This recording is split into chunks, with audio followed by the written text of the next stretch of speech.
To God all the glory and honor and power and thanksgiving.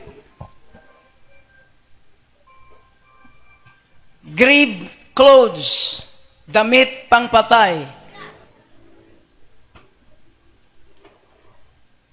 ay kailangan po natin pag-usapan sapagkat kailangan po nating matukoy sa ating mga sarili na ito ay wala na sa atin. Kung minsan, ano po ba yung damit pangpatay? Sinusuot po ito kapag namatay na ang tao. Sa Amerika, ang kanila pong ang kanila pong common cloth nila, blazer, di po ba? At kapag namatay ang isang tao doon sa kanila, dinadamitan pa rin siya ng Amerikana pa rin. Dito sa atin, wala nang taong bihira na lang nagsusuot ng barong. Pati mga babae ay masyado ng sosyal. Ano po? At kapag namatay na lang tayo dito sa Pilipinas, doon tayo nagsusuot ng barong. Amen. I remember one of the pastors, sa Filipino pastors, sabi niya doon sa mga pastor na hindi nagsusuot ng barong. Ako rin, bihira din ako magsuot ng barong. Sabi niya, isuot nyo naman yung mga barong nyo. Wear your barong, Tagalog. Kailan nyo dapat isuot yan? Pagpatay na kayo? O, diba? Praise God. Palapakan po natin ng ating Diyos. So, dito po, mayroon tayong makita sa talata natin. Una, pananampalataya. Jesus said unto her, said I not unto thee that if you wouldest believe. Tapikin mo nga po yung katabi mo, sabi mo, may paniniwala ka ba? Okay. Sabihin mo po uli, may pananampalataya ka ba? O wag ka nang mag-absent, sabihin mo. Amen. Palapakan natin ang ating Diyos. Amen. So, pananampalataya, ang unang makita natin sa passage na ito, sa kwentong ito, at ito ay hindi lamang kwento, ito ay may aral para sa ating lahat. At sa umagang ito, gusto ng Diyos na ikaw ay makaunawa, ano po ba ang grave clothes? Ano po ba ang damit pangpatay? Bakit isinulat ito? Ito lang ba'y kasaysayan? Ito lang ba ay kasama lang sa kasaysayan ni Jesus? No. Mayroon po itong maganda at malalim na pinipahiwatig bawat isa sa atin na lalo na tayong mga mananampalataya sapagkat si Lazaro is a friend of Jesus Christ. But why the Lord Jesus Christ allow Lazarus to die? Amen. Bakit hinayaan ni Jesus na mamatay si Lazaro at ikikriticize siya? Di ba kaibigan ito ni Lazaro? Bakit siya na bumubuhay ng mga patay? Bakit siya nagpapadilat ng mata ng bulag? Bakit siya na nagpalaya ng maraming mga may demonyo? Bakit hinayaan niyang mamatay itong kanyang kaibigan? Di si Jesus okay lang siya, relax lang siya kahit na naririnig niya yon. Si Jesus hindi kagaya natin, makarinig tayo ng ganon, wala na, iba na kaagad. Meron na kaagad tayong response, but Jesus never reply any criticism against him. That's the Spirit of the Lord. Amen? Hallelujah. Glory to God. At natutuwa po ako ngayon, marami po tayong mga elders. Sister Linda, hindi ka na nag-iisa. Amen. Yan, magkakapatid. Tinanong ko silang dalawa, magkamukha sila. Magkapatid pala sila, no? Yan, Nanay Purita, hindi ka nag-iisa. Ayan. At welcome po natin si Sister Helen. Ayan. Galing po sa Singapore. Ewan ko lang kung may dala siyang tsokolate para sa atin o wala. Ayan. Sister Helen, God bless po. Palakpakan po natin si Sister Helen. Glory to God.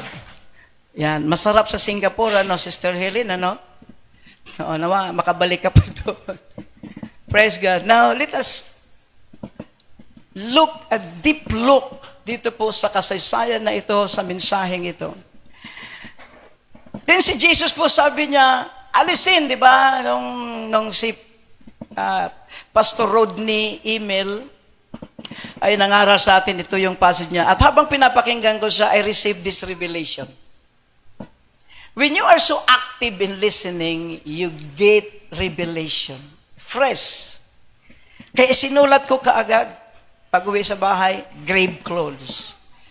Hallelujah. Hallelujah. Glory to God. Sumigaw po kasi ang Panginoon, He commanded the people, yung mga tagasunod niya, alisin niyo ang bato. At ang sabi nung kanyang kapatid, Panginoon, 4 na araw na po siyang patay. Mabaho na po yan. Doon sa secular, doon po sa literal, sa physical na pangyayari, totoo yun, 4 na araw, mabaho na yun. Amen. Meron ng amoy ang sabi nila kay Jesus. But Jesus never entertained their negative thought.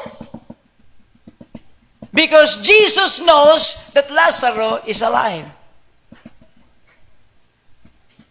Nung si Jesus ay nandoon pa sa isang bayan, nung nabalitaan niya na si Lazarus ay nagkasakit, ang sabi niya, ang sakit na ito ay hindi hahantong sa kamatayan. But physically, si Lazarus ay namatay. But Jesus said, this sickness shall not come into death. And that word remains in the faith of Jesus Christ that Lazarus is not dead. But physically, Lazarus was dead. Physically, patay talaga si Lazarus. But in the heart and in the mind of Jesus, He knows that Lazarus is not dead. Naalala nyo yung isang batang namatay na tinawag din si Jesus, ang sabi nila, Panginoon, ang aking anak ay namatay. Then ang sabi ni Jesus, pupunta ako sa iyong bahay. And then ang sabi nila, wag yun ang sabi ng mga tagasunod, pero there is always unbelief. Mayroon dito, marami din sa atin, marami sa mga iba't ibang fellowship na sumusunod sa Panginoon, but there are still unbelief. His disciples said, wag mo nang gambalain ang Panginoon, patay na pala. But Jesus said, but Jesus never entertained those doubted mind. Wala siyang pakialam sa mga sinasabi ng tao. Tumuloy pa rin siya sa tahanan ng bata. And then nakita niya, mayroon ng mga nananalangin para sa mga patay. Mayroon na. Then nasabi niya, umalis kayo. Alisin niyo yung mga ingay na yan na may nananalangin na, Baginong Maria.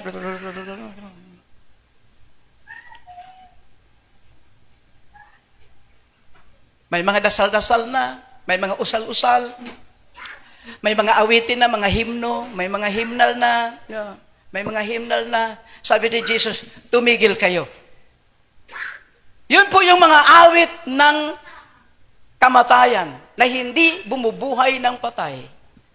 But Jesus came into that place, umakyat po siya, sabi niya, nasaan ang bata? Nandoon po sa taas. Then dinala niya si Pedro, pinaalis niya yung mga walang pananampalataya. Then nasabi niya, Tabita, rise up. Ibig sabihin, ining, bata, bumangon ka. And din yung bata na inaakala ng mga umaawit at mga nananalangin sa patay ay patay na talaga.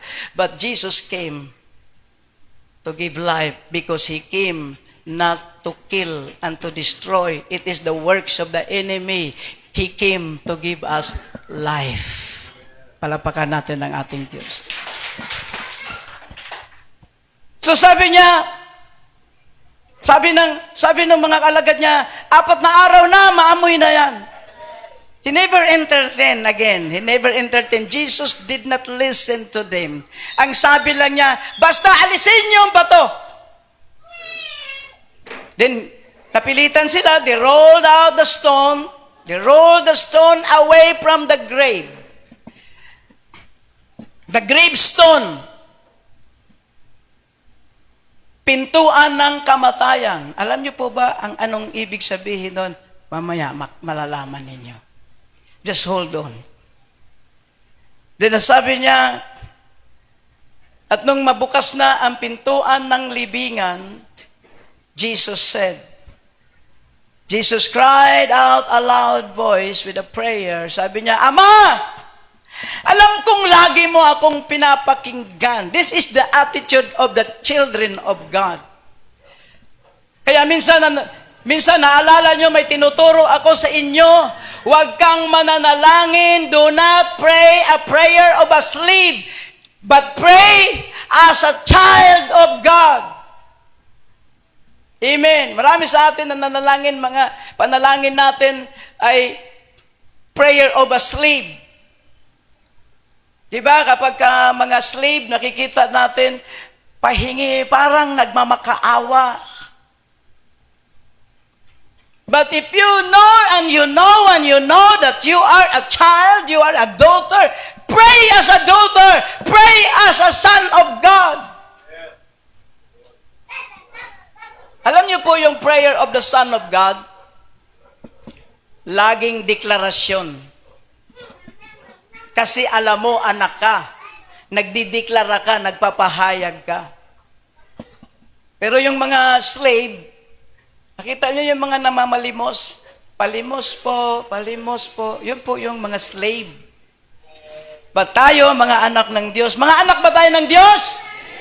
So pray as a children of God. Manalangin ka bilang anak. Kung hindi mo pa alam ito, ask the Lord. Lord, bigyan mo ako ng panalangin bilang isang anak. Nakita mo yung prodigal son? Ama, bigay mo sa akin ang aking mana. Amen. Dapat may makuha kayong attitude of prayer. Minsan pag-aralan natin muli yan, attitude of prayer. Amen? So sabi niya, Ama, alam kong lagi mo akong pinapakinggan. Why? Because He is a son. And He is a father. Lagi mo akong pinapakinggan.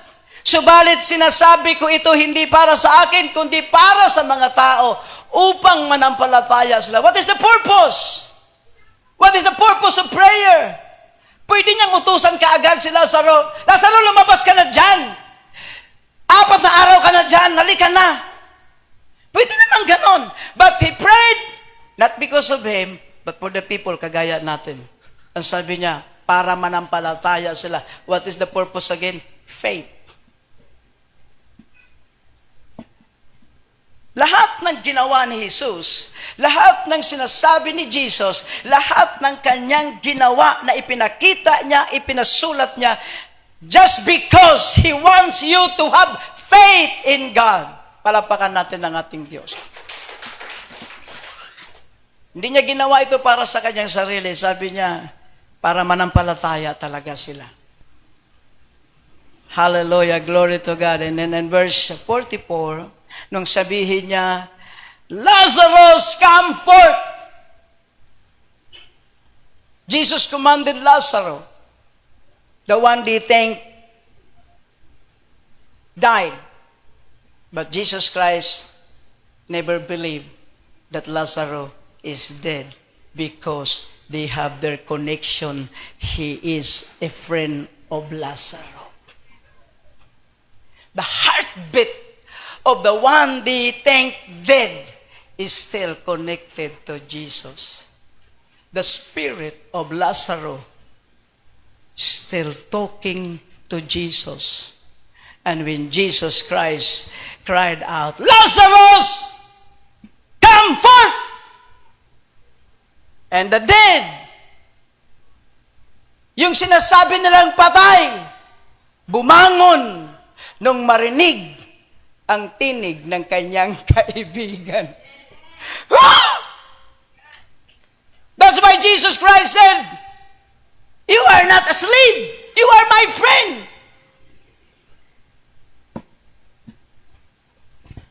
Jesus came to give us life. Amen?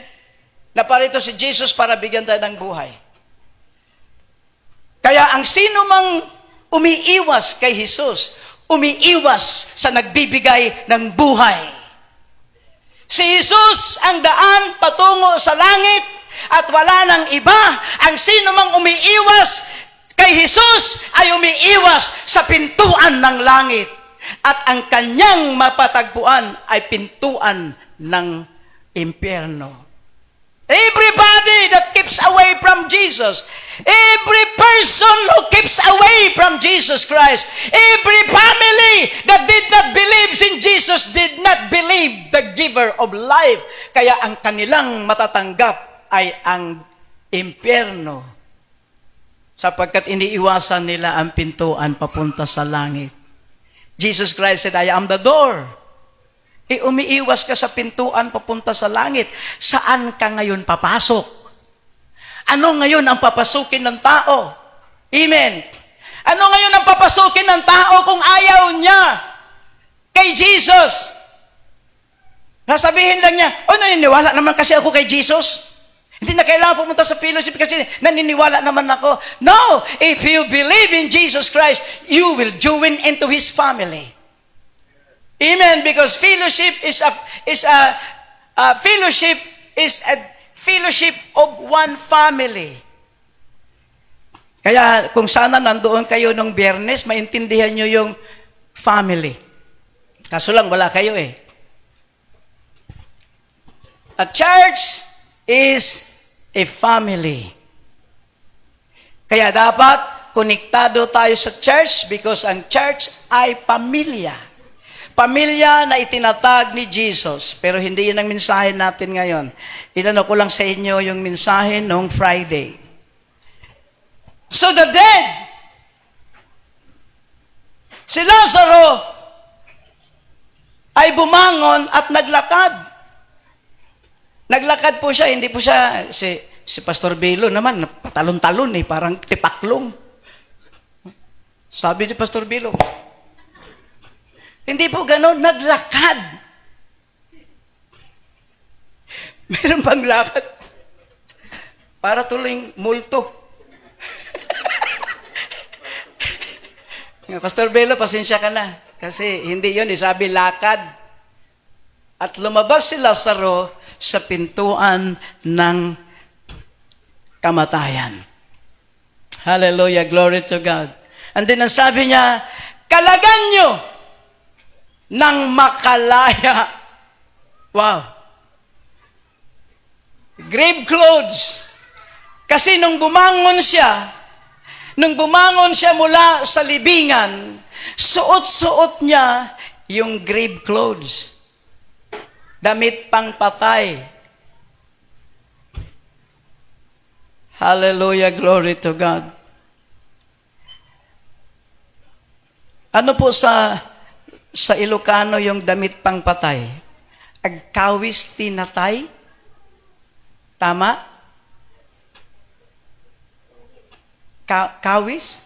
Pagkawis? Tinatay? Pagkawis tinatay. Kawis ano? Yes. Kawin?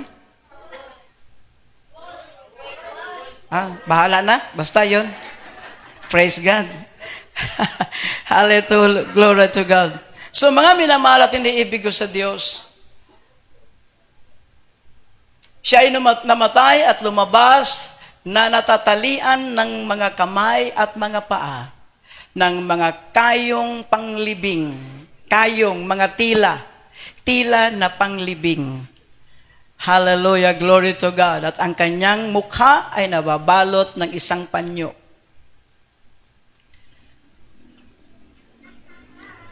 Bakit kaya iba yung balot sa katawan at iba sa mukha? Makikita nyo may pagkakaiba, ano? Okay. Mamaya maintindihan natin ito. Si Lazaro nung mamatay, nakabalot siya ng grave clothes. But si Jesus nung mamatay, hindi. Oh, hallelujah. Woo! Ugali po ng Israel, maging sa mga Muslim, kahit sa binabalot nila na parang mami, maging sa Egypt, lahat po sila, ganon ang kanilang ugali. Kaya naman si Lazaro nung namatay, binalot nila ng grave clothes. But notice, when Jesus died, bakit walang nakaisip sa kanila na balutin siya ng grave clothes kung anong suot niya, kung anong natural niyang kasuotan? Iyon ang kanyang damit nung siya'y namatay. Why? Because there is an illustration. The death of Lazarus is an illustration for you and me. Now, listen carefully and fasten your seatbelt and listen carefully. Grave clothes, damit pang patay. Hindi mo ba alam, kapatid, na ang damit pang patay ay suot-suot na ito ng mga tao? Before we meet Jesus Christ, tayo po ay mga makasalanan. So what is grave clothes? Sa Merriam Dictionary, sa Webster Dictionary, wala po silang meaning. Basta damit pang patay, wala na. I tried to open the Webster Dictionary. Ay wala silang maibigay na tamang kahulugan ng damit pang patay. Basta nakalagay lang doon, damit pang patay. Dress for the dead. Ganun lang, wala na. There's nothing. But in the Bible, hindi mo ba alam na ang damit pangpatay ay ang kasalanan ng tao? Daladala na ng tao ito. Mayroong tinatawag na before we meet Christ, bago po natin tinanggap si Jesus, mga makasalanan tayong lahat. At ang uri ng buhay natin ay kasuotan natin sa Espiritu. Kaya naman ang mga tao, makikita mo, puro kasalanan ng ginagawa. They are wearing grave clothes every day of their life.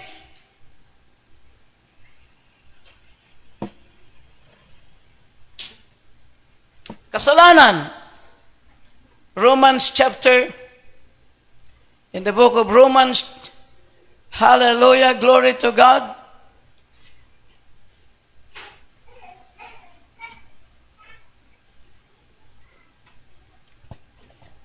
The book of Romans chapter 6 verse 23, for the wages of sin is death.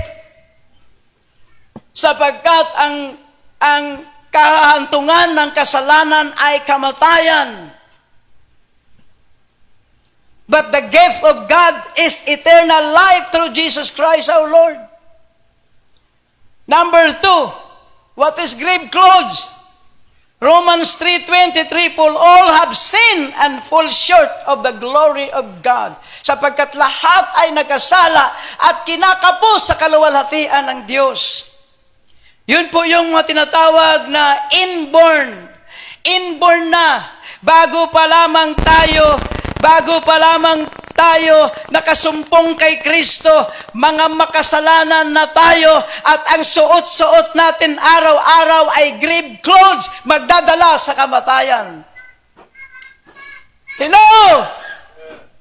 Kaya ang sino mang umiiwas palagi kay Jesus sa mga Bible study, umiiwas, ang daming rason, sapagkat suot-suot nila, ayaw nilang hubarin yung grave clothes. Kaya ang daming napapahamak, ang daming na-aksidente araw-araw, ang daming nangamatay because they are wearing grave clothes. Anytime the power of death has the power to kill you. Pero kapag nahubad mo na ito, wala nang kapangyarihan sa Satanas. Amen. At pinatotohanan po ito ni Benny Hinn, one of the preacher in America. Yung kanyang eroplanong sinakyan, papunta sa ibang bansa, papunta yata siya sa India nung panahon na yon. Nakras yung eroplano. Bumagsak, lahat patay. Siya ay buhay na buhay, walang galos. Because he is not wearing grave clothes. He is wearing the life of Jesus. Palapakan natin ang ating Diyos. The people! Kaya ang inyong mga kamag-anak na hindi pa nakakasumpong sa buhay, sikapin nyo. Huwag niyong pabayaan na nandoon sila, suot-suot nila ang kasalanan. Dapat mahubad ito. Kasi kung hindi, biktima rin sila sa mga karamdaman, biktima sila sa mga aksidente, kung anong nangyayari sa mga tao ngayon. Only if you have the cloth of life, you shall be saved. Father, bless these people.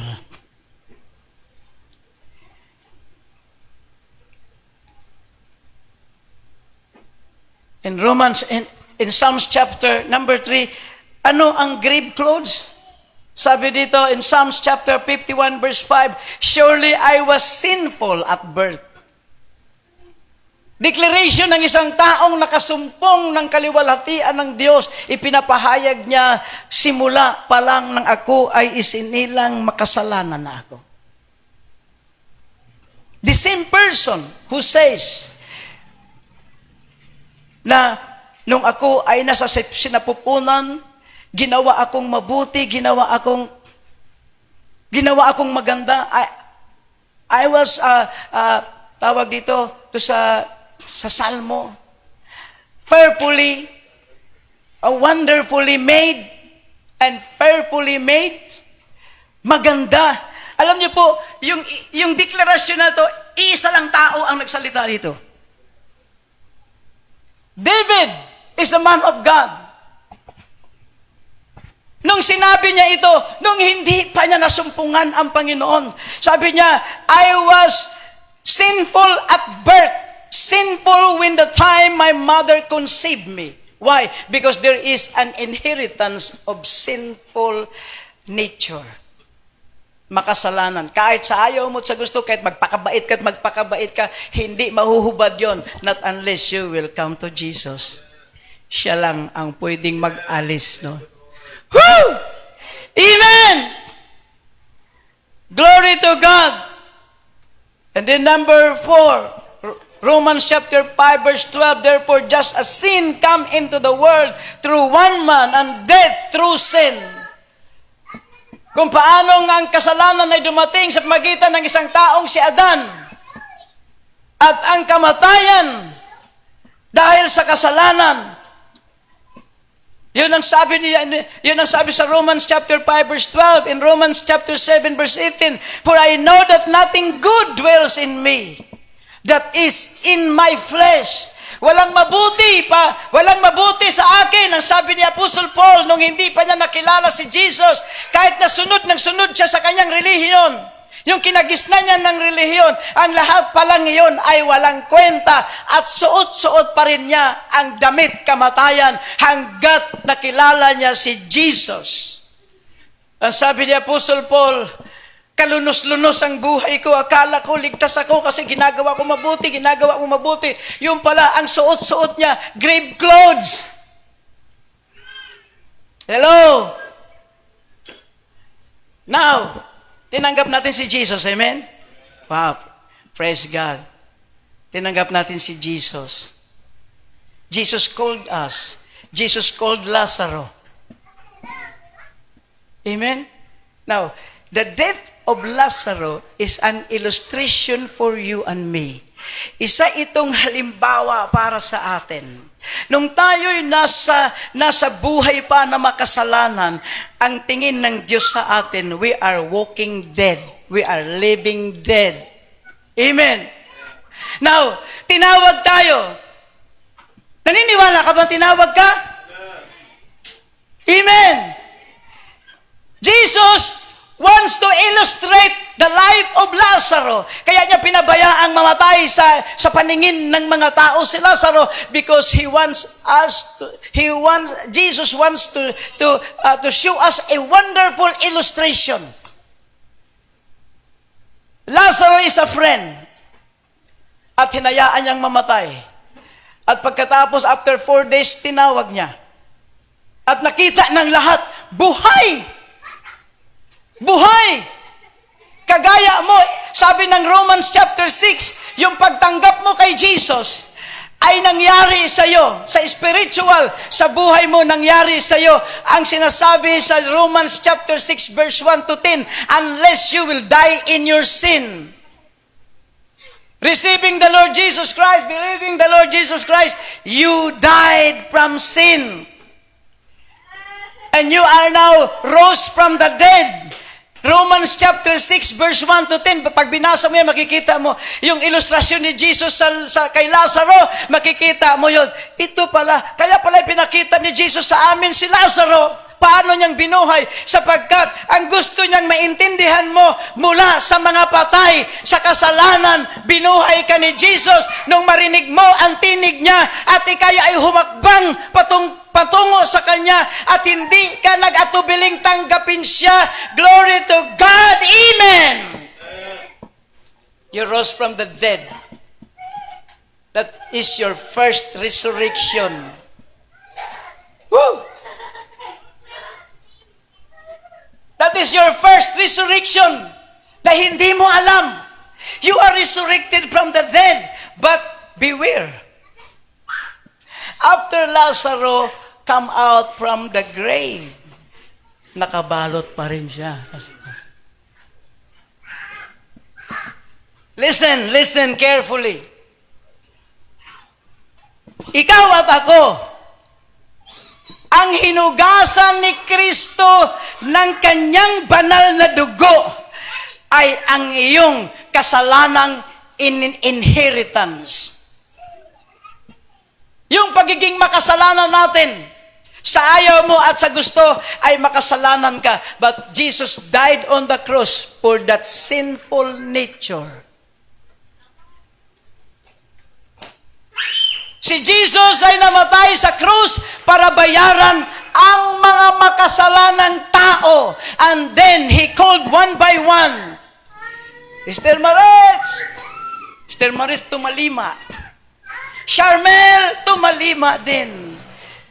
Altia, tumalima. Jeneline. Sister Delia, Sister Baby. Lahat tayo'y tinawag, tumalima tayo. Amen. At nung tumugon ka sa panawagan ni Jesus, kagaya rin ni Lazaro, tumugon siya, lumabas sa libingan. Ganon din naman tayo, lumabas tayo sa ating mga libingan. Pero, wow, bayad na ang natural sin o tatawagin nating sinful nature. Bayad na. Pero hindi mo ba alam na after you heard the voice of Jesus and you receive Him, ito pakinggan ninyong mabuti.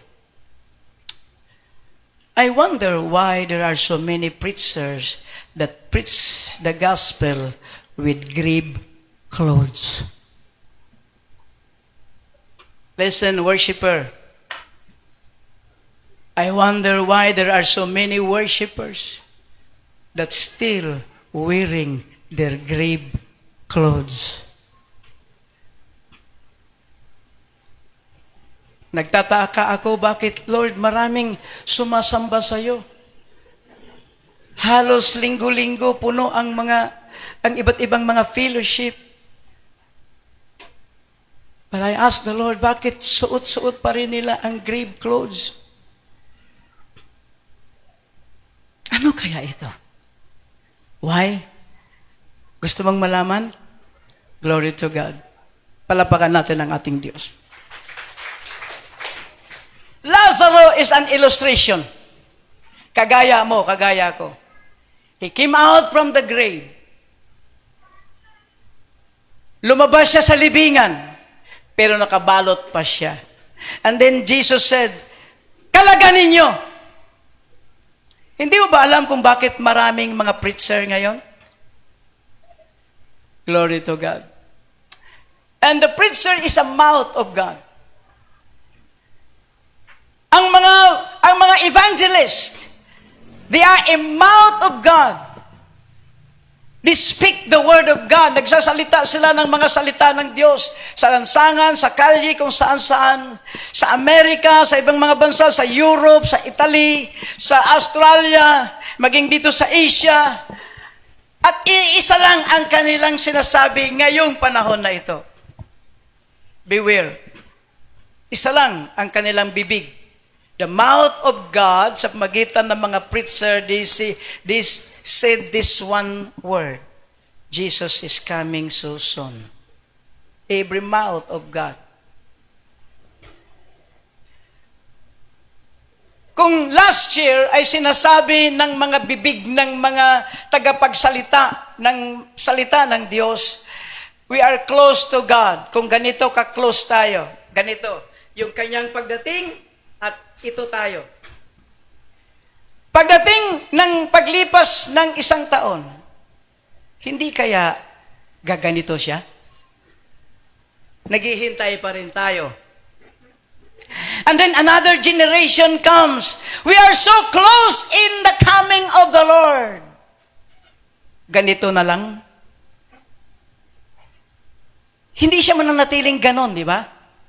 Every year that pass, every day, araw-araw, palapit ng palapit yan. Kaya ang mga preacher dito sa pagitan na ito, because they are a mediator between man and God, they will always speak malapit at malapit na, malapit at malapit na. Kapag hindi ka maghanda, kung magbabaliwala ka pa rin, because narami mong pangangailangan sa buhay at hindi mo pakikinggan ang mga nagngangaral, isang araw, magkadikit na yan, wala ka.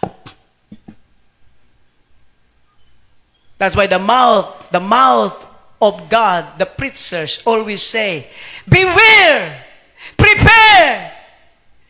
Sa akala mo kasi, araw-araw, pareho lang naman. Parang wala namang nagbago. Marami namang bumibili. Marami ring walang bumibili. Parang routine. Hindi mo pinapansin yung salita. Magugulat ka lang, kapatid. Nandyan na pala. Nangyari na pala. Because you are not giving attention to what the mouth of the Lord says. The preachers. Sabihin, mga pastor lang naman yan. Gusto lang kumita niya. Ganun ang sabi nila. Diba, Brother Romeo, no? Yeah. So, okay po ako ni Brother Romeo sa margarine. Tinapay. Ikaw ang bubiling tinapay, ako ang margarine. Partner. Palapakan po natin ang ating Diyos. Hallelujah. Minsan nagbibiruan kami ni Brother Romeo. So, kung hindi nyo papansinin yung mga preacher, magugulat ka, naiwan ka na. Sapagkat pareho lang naman, nakakapamasyal pa lang naman ako. Nakakapunta pa naman ako sa Jollibee, wala pa naman. Hindi mo alam yung sinasabing malapit, papalapit ng papalapit. It will not remain like this. Every year that pass, it will come closer and closer. Prepare. Now, Lazaro. Siguro sabihin nyo, dami ng flowering. But it is good. Amen? So, Lazaro, tinawag siya kagaya mo. Kibenida! Bumangon, tinanggap si Jesus. MJ! Mary Joy! Bumangon din. Mula sa kasalanang buhay, tinanggap si Jesus. Karen, Janet, Carlo, Margel. Lahat tayo, bumangon. Tinanggap si Jesus. But still, there is grave clothes. We learn to pray. We learn to praise the Lord, but wearing the grave clothes. Now, ano po yung grave clothes natin ngayon? Hindi nyo ba alam na ang binayaran sa atin, ulitin ko po, He paid all the nature of sin. Nung mana nating kasalanan, minana natin kay Adan, ang sabi doon sa Romans chapter 5, dumating ang kasalanan dahil kay Adan. Minana natin lahat. Kung ayaw mo at sa gusto, lahat tayo makasalanan. And Jesus come to pay that nature sin. Ngayon, ang problema, this is the big problem for you and me. After we receive Jesus, ano ang ating grave clothes? We came from our religion. Iniwan kaagad natin kasi kitang-kita naman mga Diyos-Diyusan. Alam mo, dadalhin mo pa ba dito yung Diyos-Diyusan mo? Di ba? Ang bigat-bigat kaya. Di wala na. Napaka-simple lang. Napakadaling iwanan. But, yung attitude. The attitude. Sister Delia, Sister Nicole, sa ating lahat, yung attitude of a sinner. Yung sin, binayaran, but the attitude of being a sinner ay narito pa rin sa atin. Kaya nagpadala ang Panginoon ng sabi niya, kalagan niyo sila. Ano pong ibig sabihin? Yung sinabi niyang kalagan niyo, may inutusan siyang magkalag. Sino yon? Sa ating panahon, He raised up many preachers upang pag napakinggan mo ang laban sa iyong ugali, kinakalagan ka. Pero minsan nagre-resist ka. Gusto ko to. Huwag mong hubarin to. Mag-aaway tayo. Hello, Sister Vivian, nag-aaway nga kayo. Palapakan natin ang ating Diyos. Sister Vivian, ano yan umaamin yan amen. Kinakalagan, gusto ng Panginoon. Bumangon na tayo, pero ayaw mong tanggapin yung pagkalag. The preacher has the power to preach, to rebuke, to correct. Amen. Pero lumalaban ka. Gusto ko pa to. Mahal to, 3,000. Amen. Grave clothes. After you receive Jesus Christ, yung salitang unfaithfulness, kailan ka kakasuhan ng unfaithfulness? Yung wala kang alam o yung may alam ka na? Unfaithfulness. Number one, we are still wearing grave clothes when we are unfaithful to God, Sister Marivic. Unfaithfulness is one of a grave clothes. Kailan ba nagkasala ang Israel ng unfaithfulness? Nung hindi sila anak ng Diyos o nung anak na sila ng Diyos? Sapagkat paano ka kakasuhan ng unfaithfulness nung wala ka namang relasyon? When you have no relation to God, He will not accuse you with unfaithfulness. But when you receive love and you love Him, then He will accuse you with unfaithfulness if you are unfaithful. And that is one of a grave clothes. Number two, grave clothes means unsubmission. Tinanggap mo si Jesus, pero ayaw mo namang magpasubmit. Gusto mo yung layaw mo pa rin. Tama na sa akin yung isang beses lang sa isang buwan, pang ano lang ako, pang white dress. Ang daming pang white dress lang dito. Pag-araw lang ng nung ganito na breaking of the bread, all present. Wala na. You are not submitting to God. At yun po isa sa grave clothes.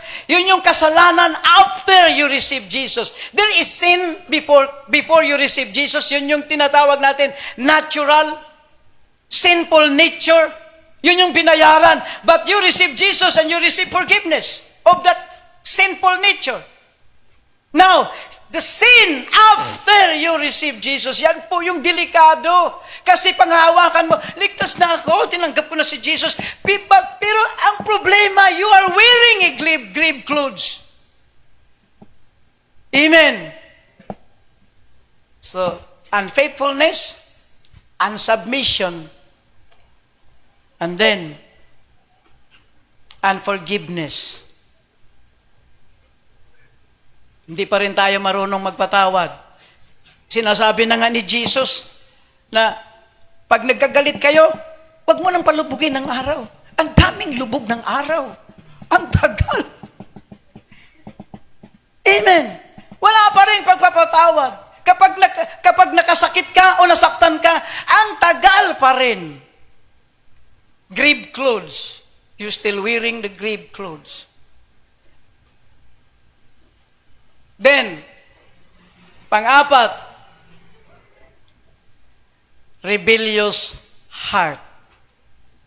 Kailan po kakasuhan ng isang tao ng rebelde? Kung wala namang gobyerno. Paano ka tatawaging rebellious kung wala namang gobyerno? Ano? Kanya-kanya, patayan tayo ng patayan, nakawan tayo ng nakawan. Walang kaso. Why? Wala namang manghuhuli, wala namang batas. But a rebellious spirit has been accused when you heard the word of the government. Ang sabi ng gobyerno, huwag magtapon ng basura dito, may fines na 500. Ewan ko kung nakasuhan na kayo, nakabayad na kayo ng 500 dyan, palagay ko, wala pa naman, ano. Ingat na ingat pagdating sa basura. Pero pagdating kay Kristo, walang ingat. 500 lang, takot na takot. Gabi pa lang, nagtatapon na ng basura. Pero kay Jesus, one time lang ang judgment. One time lang. Now, glory to God, listen carefully. Hindi ka kakakasuhan ng rebellious hanggat hindi mo narinig yung pamamahala ni Jesus. Ang hindi sumusunod sa Kanya ay rebellious spirit. King Saul, si Haring Saul ay hindi kinasuhan ng rebellious hanggat hindi niya narinig yung commandment sa kanya ng Diyos. Inutusan siya na patayin lahat ang isang bayan. Pumunta nga siya pero hindi niya sinunod lahat. And then sinabihan siya ng Diyos, rebellious spirit ka. Tayo din kaya, kakasuhan ka ba ng rebellious ng Diyos kung susunod ka palagi sa Kanya? One of the grave clothes is rebellious spirit. You are always against the word of God.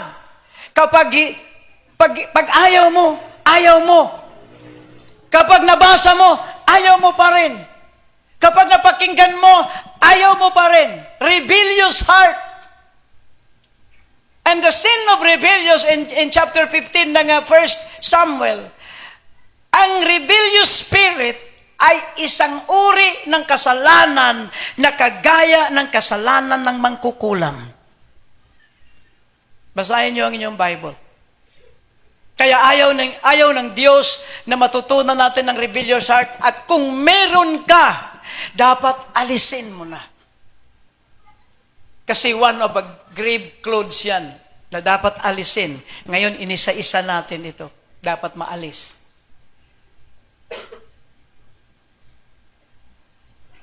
And then panghuli. Di ba marami silang tinanggal nung dito, Sa atin, 5 lang. Para lahat na in general. Knows how, not knowing how to love your brother. 5, hindi mo pa rin kayang mahalin ang kaaway mo. Hindi mo pa rin kayang mahalin ang kapwa mo. How can you love God when you cannot love your brethren? If you cannot do this, the grave clothes, hallelujah, ay hindi pa maaalis sa iyo. Pero kung tanggapin mo ito, kaibigan, unloving pa rin ang heart natin. Hindi pa rin natin natutunang mahalin ang ating kaaway. Di ba sinabi sa atin, mahalin mo ang kaaway mo. Kaaway mo yung preacher. Kaaway mo yung pastor, kaaway mo yung church, kaaway mo kapitbahay, kaaway mo yung kaaway mo lahat. Then if you cannot learn to love them, glory to God, you are still wearing the grave clothes while worshiping the Lord. Amen? Sabi ni Jesus, kung ang mamahalin mo lang ay yung mga nakatulong sa iyo, anong kahigitan mo sa mga makasalanan? Kung ang mamahalin ko lang ay yung mga nakatulong lang sa akin, then anong kahigitan ko sa mga makasalanan? I'm still wearing my grave clothes while preaching the gospel. Maliligtas ba ako? Hindi. Now, brothers and sisters in the Lord, sin. Bakit kailangang mahubad ito? Bakit kailangang mahubad ito? In Matthew chapter 16, verse 18 to 19, in Matthew 16:18, sabi po doon, ang pintuan ng impyerno ay hindi makakapanaig sa iyo. Kapag nahubad mo ang grave clothes mo, habang sumasamba ka sa Panginoon, ang pintuan patungo sa impyerno ay hindi magbubukas para sa iyo. But if you are still wearing your grave clothes, the gate of hell can prevail. Ano po yung gate of hell? Sin. Ang pintuan ng impyerno ay ang kasalanan. Habang ikaw ay sumusunod sa Panginoon, see to it that you are submissive. Hindi ka rebelde. Ikaw ay nagpapasakop sa Diyos. Ikaw ay manampalataya talaga sa Panginoon. Ikaw ay umiibig talaga sa Diyos. See to it na nandito ito sa iyo upang ang pintuan ng impyerno ay sarado palagi para sa iyo. Pero kung hindi ka susunod sa mga salita ng Panginoon, ang pintuan ng impyerno ay bukas pa rin para sa iyo. The gate of hell. Tingnan po natin sa Matthew chapter 16 para po maintindihan ninyo na ang kasalanan ay pintuan pala ng impyerno. Matthew 16 verse 18. Ang sabi ni Jesus, itinatayo ko ang aking iglesia at maging ang pintuan ng impyerno ay hindi makakapanaig sa inyo. And I say also unto today that thou art Peter, and upon this rock I will build my church, and the gates of hell, the gates of hell, the Hades, ang pintuan niyan, ano po yung kasalanan? Kaya kung hindi mo mahubad yung kasalanan na after you receive Jesus Christ, you are still wearing grave clothes because you are rebellious, unsubmissive, unloving, kapatid, although may mga inaawit tayo, minahal mo na ako nung ako'y hindi kaibig-ibig. Yes, totoo po yun. Pero pagkatapos mong tanggapin yung pag-ibig ng Diyos sa'yo, na kahit hindi ka kaibig-ibig, what next? Ano ang kasunod? Dapat kaibig-ibig ka na. Amen. Minahal ka niya. Yun yung, pag sinabi po natin, minahal mo ako na hindi pa ako kaibig-ibig, yun yung former life natin. At tinanggap mo yung pag-ibig niya, hindi po nananatili yun. Yung awit lang ang nananatili. Pero ikaw, hindi ka dapat nananatili sa unloving. Ikaw ay kaibig-ibig na. Dahil binihisan ka na ng Panginoon. Amen? Palapakan po natin ang ating Diyos. So the illustration of the death of Lazarus is for you and me. After we receive Jesus, may mga kasalanan tayong nagagawa.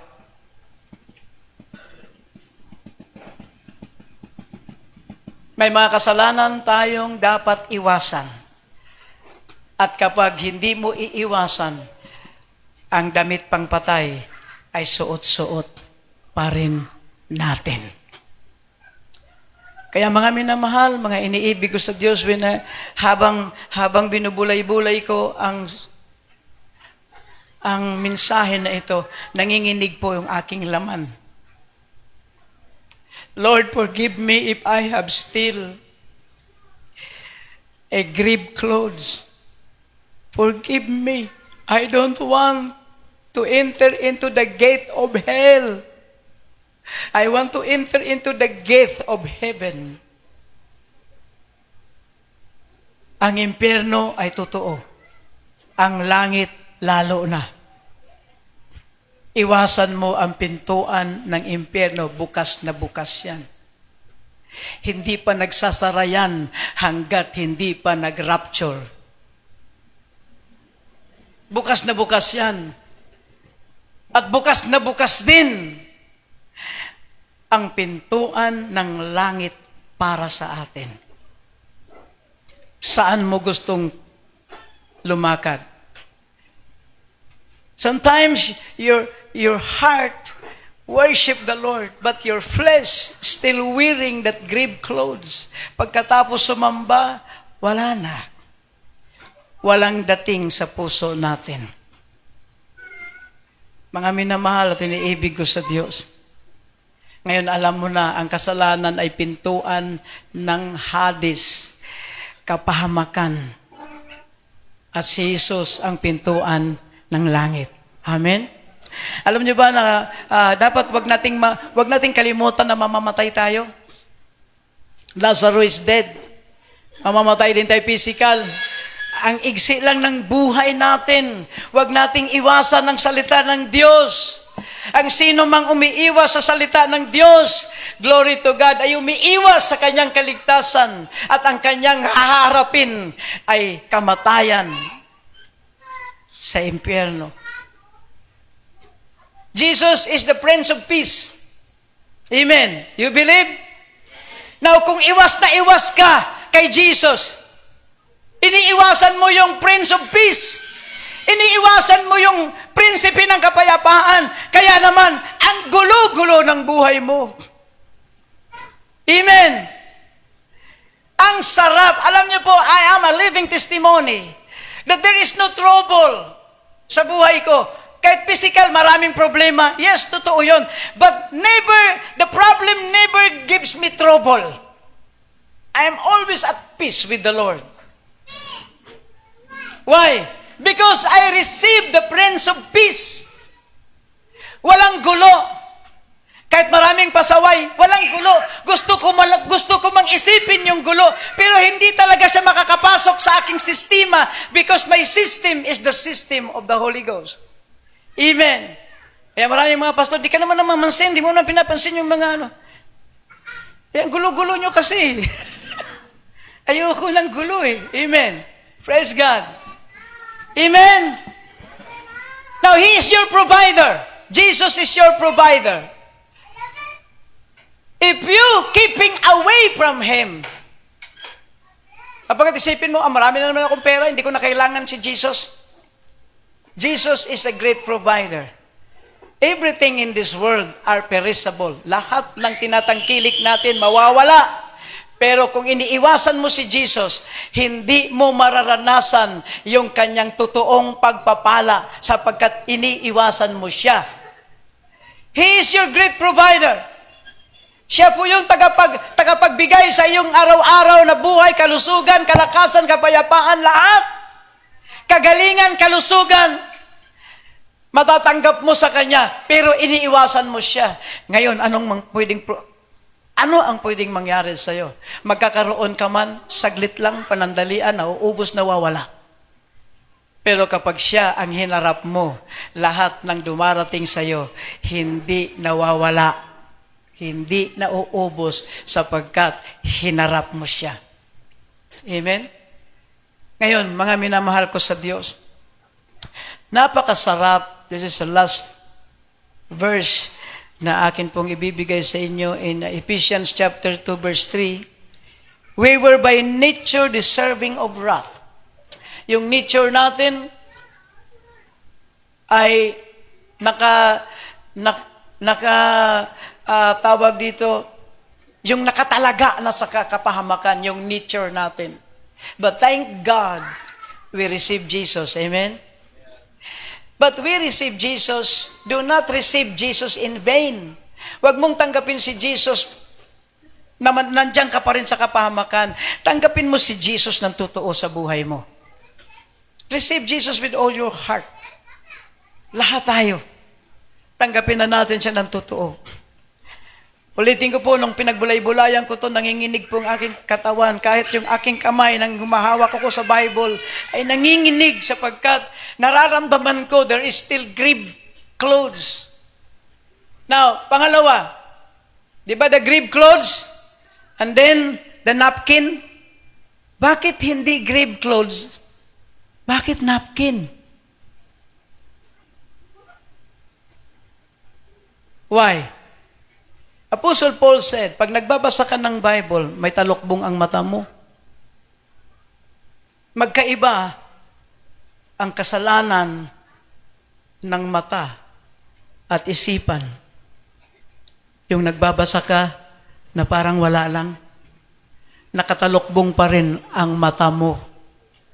Hanggang ngayon, sabi ni Apostle Paul, pag nagbabasa kayo ng mga salita ng Diyos, nakatalukbong pa rin ang inyong mata. Na ibig sabihin, wala pa rin kayong pangunawa. So, kailangan din bang maalis? Yes! Di ba sabi, alisin mo ang grave clothes at inalis nila. Ngunit ang kanyang mukha, hallelujah, nakatakip napkin lang. They love to listen to the Word of God, but they don't have understanding. Walang pangunawa, nakatalukbong, ang sabi ni Apostle Paul. Sa tuwing kayo makikinig at magbabasa ng salita ng Diyos, nakatalukbong ang inyong mga isipan. Hindi ninyo nauunawaan, pero mapalad kayo kapag naunawaan ninyo. Hallelujah! Naalis na pala ang talukbong ng iyong mga mata. Palakpakan natin ang ating Diyos. Sin is the gate of hell. That's why Jesus came to roll that stone. To roll that stone upang mabuksan ang pintuan at tayo ay makalabas doon sa miserableng buhay natin. At tayo ngayon ay lalakad na wala ng balot na grave clothes sa ating katawan. Kung tayo'y masunurin, mapagmahal, kung tayo ay hindi rebellious, hindi tayo against sa salita ng Diyos, kung anong mapapakinggan mo, gawin mo. Kung anong nababasa mo, gawin mo. You are not rebellious. Sabihin po natin, I am not a rebellious child of God. O, diba? Dapat wala yun. O, tapikin mo yung katabi mo. Huwag kang rebelde. Yan. Amen? Huwag kang rebelde. Sabihin mo uli, huwag kang pang first week lang. Yeah. Pag first week kasi ang dami, pero hindi po yun. Hindi po special ang araw na ito. Lahat ng linggo, special. Amen? Kaya wag mong baliwalain kasi utos ng Diyos yun. Di ba sabi doon, dapat submissive ka, dapat sumusunod ka, dapat mapagmahal ka, at dapat hindi ka rebellious spirit. Sabi doon, wag niyong kalimutan ang araw ng pagtitipon. Ewan ko kung bakit marami tayong nilalakad pag araw ng linggo. Ano? Butin lang, Sister Linda, dati maraming nilalakad dyan pag araw ng linggo. Ngayon, hindi na. Inilalaan na talaga niya sa Diyos ang linggo. Pero mamaya-maya, pagkatapos dito, aalis na yan. Oo, may kita-kita na yan mga senyorita niya. But ang maganda, inuuna na niya ang Lord. Amen? O, di ba? Palakpakan natin ang ating Diyos. If you don't want to have a rebellious spirit, see to it na every Sunday nandito ka. Hindi po yun benepisyo para sa amin. Kasi kami, linggo-linggo, nandito kami sa ayaw nyo sa gusto. Sa ayaw nyo sa gusto, nandito talaga kami. Kahit walang pupunta, nandito pa rin kami. Kahit 2, 3, nandito pa rin kami. Ang problema kayo, hindi po para sa amin ito, para po sa inyo. Kasi kung lagi kang rebelde sa salita ng Diyos, you are still worshiping with the grave clothes. Nandoon ka pa rin, nakatali pa rin ang iyong damit pangpatay. Kailangan mong lumaya. And the preacher is an instrument to take away. Isa-isa po yan, inaalis. Amen? Let us all stand in the presence of the Lord. Oh, hallelujah. Praise the name of the Lord.